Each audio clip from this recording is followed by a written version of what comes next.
as I said, congratulations. Thank you. Harkins Theater's moviegoers in for a treat with this. I have to start, though, with the actual knock. How many knocks did you go through? How did you know it was the right knock? And who actually is doing the knock? I was curious. That's so funny that you say that. You know, on the stage when we were actually making the movie, there was someone outside, one of the ADs was knocking. And then in the post-production process, we put in one knock. We're like, that's not threatening enough. And, right. Yeah, and then the cadence of it was the most important, that it be very even and that there'd be no emotion in it. So there's 7 knocks that are very, you know, hard to read. Yeah, but is there one person who on Instagram can claim that's their knock? I'm sure. Right. I'm sure. It ultimately, you know, they give me knocks and then I choose it in the mix, and I was like, that's the one. So maybe, you know, maybe it's Barry or whoever did it. Yeah. So Barry can claim that. That's Congratulations, Barry. Your knock is killer. We're not sacrificing anyone. Not now. Not ever. Even if it means the death of everyone else in the world. Yes. It's fascinating, the concept of who to believe, because you start one way, you watch every character kind of take in what they're hearing differently. Some make shifts. The whole movie, you're trying to figure out is it possible they're telling the truth? Who's lying? When was the last time somebody literally changed your perspective on something? Whoa, what a question. What a question. You know, I often find when I think about an argument or something, or somebody's doing something that I find, how could they do that? How's that even possible?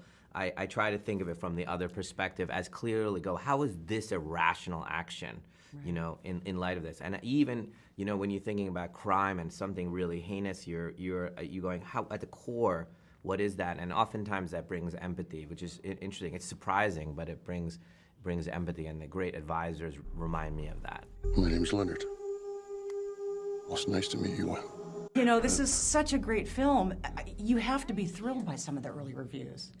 I am. You know, I don't want to get ahead of myself, so I don't want to get too excited. I want to wait till everybody's, you know, it's out and released. And I try, with every film, I try not to get ahead of myself. But for this one, I'm just particularly anxious about, so.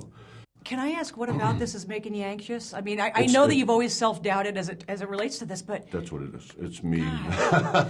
Because it's a different type of performance for me. You know, it was like a serious, dramatic role, and I don't know how people will receive it. You know, I hope that people love it, but I just don't know. I think they'll love the film.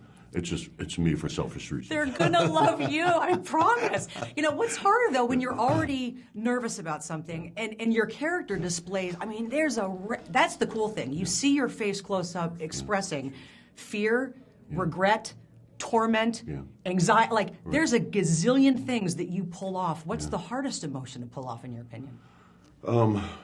Well, I mean, it's like kind of the full gambit, you know, it's the full range. It's just going to that place, and it's, the performance itself was tough for me because sometimes my instincts were wrong. I was really following Knight's lead, and sometimes where I wanted to go emotionally wasn't where he wanted me to go. Okay. So sometimes he was telling me to refrain from what I was feeling and go a different direction with it and kind of restrain myself and don't go there yet. Save it, save it, save it. I left the theater not only thinking about the film, the performances, yours and everybody else's, but also Boogie Shoes, which sadly is not going to be out of my head for quite some time. What is that song for you in a car, like Boogie Shoes in the trailer in the film? Yeah. What gets you up and moving every time? Oh, every time? Oh, Michael Jackson. Oh, for sure. Yeah. Did you ever see him in concert? I did not. Oh, no. I did. You know, I didn't see all my favorites. Like I hate even saying this out loud, but I never saw Michael Jackson. I never saw Prince. I never saw George Michaels. And it's just, you know, it's like brutal because these are all the people I loved growing up, and I just never got the chance to see them live. Oh my God, we sang it all the time. Yeah. And Kristen, who plays Wen, she was really committed to learning all the words, and she told us when she had learned the words, and we would practice it occasionally before it was amazing. That was so fun. That track was almost, and I don't think Knight will mind me saying this, was almost crisscross jump around. And he had 2 choices, and he played it to us on, I think, second day of rehearsal. These are my 2 choices. He put jump around on, and I was like, no. That's the one I wanted. I'm remembering that now. But I was like, you did want that. Yes. I was like, I have to play that end scene the tragedy of the end scene to jump around. But then he put on boogie shoes, which I didn't know very well, and instantly I welled up and was like, I think this is and tried not to, but I think he saw and was like, yes, and I'm so glad. Because he saw you well up? I think not because he saw me well up. I'm so glad. But it had the Maybe intended he effect. did. Yeah, right. Oh, that's a good question. Yeah, I mean, nowadays, now my dad is mainly the Elmo song or like Baby Shark. Oh God, not Baby So, Shark. Yeah, I feel like that's it's years always- ago. it's still very much there. So yeah, and it's quite haunting actually. Yeah, the it more you is. listen to it. It is scary. So yeah, But we got to move on from Baby Shark. we will do. Eventually. It's coming. Dave Bautista, I know he has struggled with self-doubt, and I know he Yeah. questions himself. Has he gotten better? Can he take a compliment? At self-doubt, he has not gotten better. He Ah. has not gotten better. However, just saying yes to this enterprise, to coming to the way I make movies, you have to be fearless to come in and do the things that I'm asking you to do. There's no safety net. We don't have a lot of coverage. It is a very performance-driven way of telling stories at the highest level, and I require you to never be personality. You have to be really deeply inside the character, and so it's very scary. Why would you choose to do that if you didn't, in your heart, believe something in there? It's deep down, and he did, and he's amazing. I keep texting him. I'm like, they love you. Yeah, I know. He's like, I don't believe it. I didn't sleep. Oh. I didn't sleep. That makes my heart ache on some I level, though. know. I really want him to know how good he is. I know everyone talks about the tattoos. He did a whole thing recently where he walked us through the tattoos. As a director, knowing he wants to continue to do this, are you worried that the tattoo, like he needs to stop? Because now it's just a matter of makeup and the time it's going to take to get rid of some of them for whatever film he's doing. Like, are you concerned at all? Well, we had changed some of them for Yeah. our purposes. We noticed amended it. But when between, I reshoot a bunch. Like I do I'll come up with an idea and I'll go, hey, I need to reshoot that. And I remember seeing on his Instagram, he got a new tattoo like on his neck. And I was like, Dave, don't get no tattoos until we're done shooting. They're never gonna choose to do this.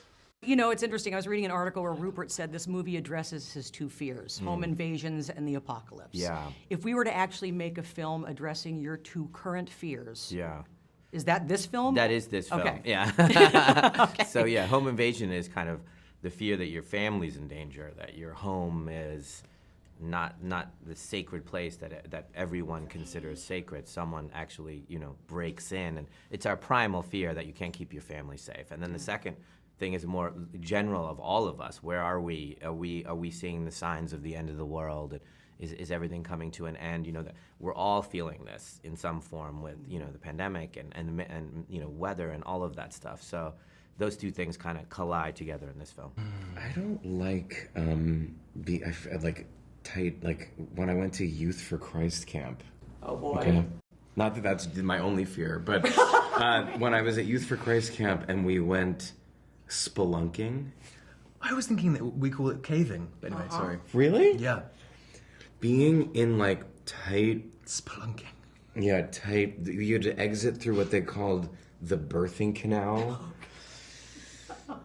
Ashley got stuck. You had to push her back down the birthing canal. It was horrible.